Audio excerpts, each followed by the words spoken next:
Hello! Alors non, tu n'es pas folle. Dans cette vidéo, j'ai bien l'intention en fait de revenir sur les parcours psychiatriques et ce qui se passe en ce moment, surtout auprès des jeunes, mais des moins jeunes aussi.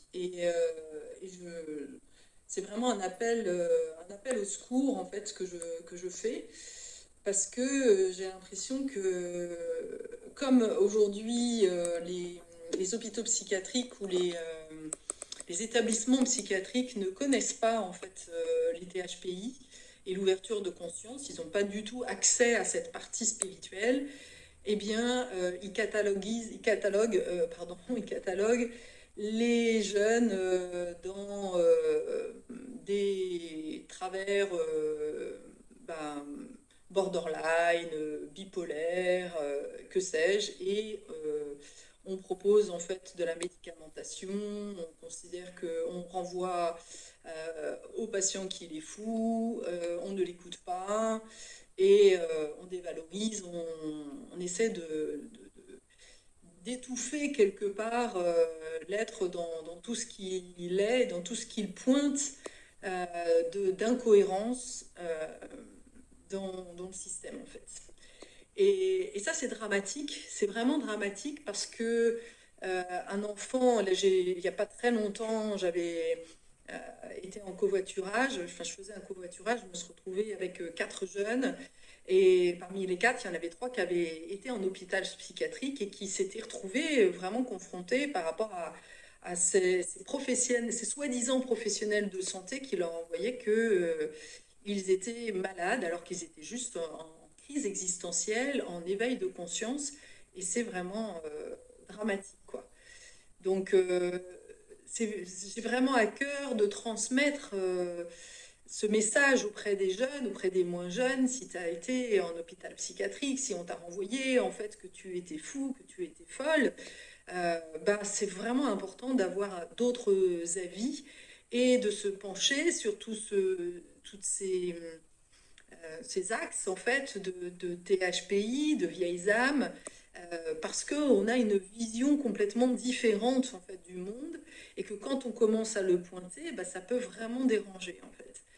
Et encore une fois, il y a un vrai problème aujourd'hui face à la différence.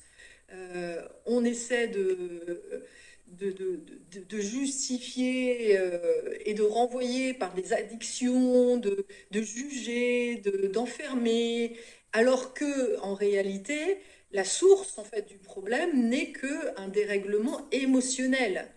C'est parce que le THPI vit tout de manière ultra intense, en fait, que les manifestations sont évidemment beaucoup plus grandes en fait que la majorité. Mais ça ne veut pas dire en fait que l'on est cinglé. Et d'ailleurs, je suis tombée là récemment sur un psychiatre, et heureusement il y en a quand même certains qui sortent du lot, qui s'appelle Philippe Jamet, et qui est un des premiers en fait psychiatres à dire que les maladies mentales n'existent pas.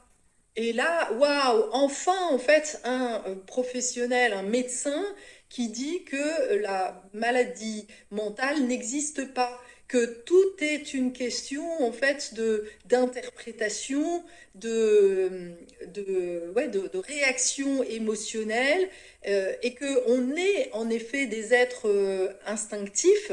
On a un côté sauvage et quand l'émotion est bien surgit, parfois elle explose en fait. Quand tu as été contraint, par exemple, si tu as été empêché dans ta colère, il y a un moment donné, la colère, elle monte, elle monte, elle monte, c'est du feu, et donc c'est comme un volcan. Bah oui, ça peut sortir de manière complètement disproportionnée. Et c'est ok, ça fait pas de toi quelqu'un d'hystérique. Ça montre à quel point justement ce que tu vis à l'intérieur est insupportable. Parce que euh, l'autre chose aussi qui est vraiment importante à comprendre en fait dans le THPI, c'est qu'il ressent en fait sa souffrance, à la fois la sienne, à la fois celle de la société, de manière mais tellement intense en fait.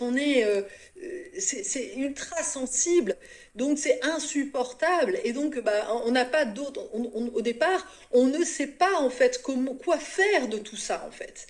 Donc, ok, on le dépose parce que on ne comprend pas, on ne sait pas comment canaliser en fait cette colère. Et l'enjeu, ça va être justement de transformer ce feu destructeur en feu créateur et de te lancer justement dans une action créative qui va te permettre là de retrouver en fait ton axe. Parce que le THPI, il a un besoin mais fondamental de manifester qui il est,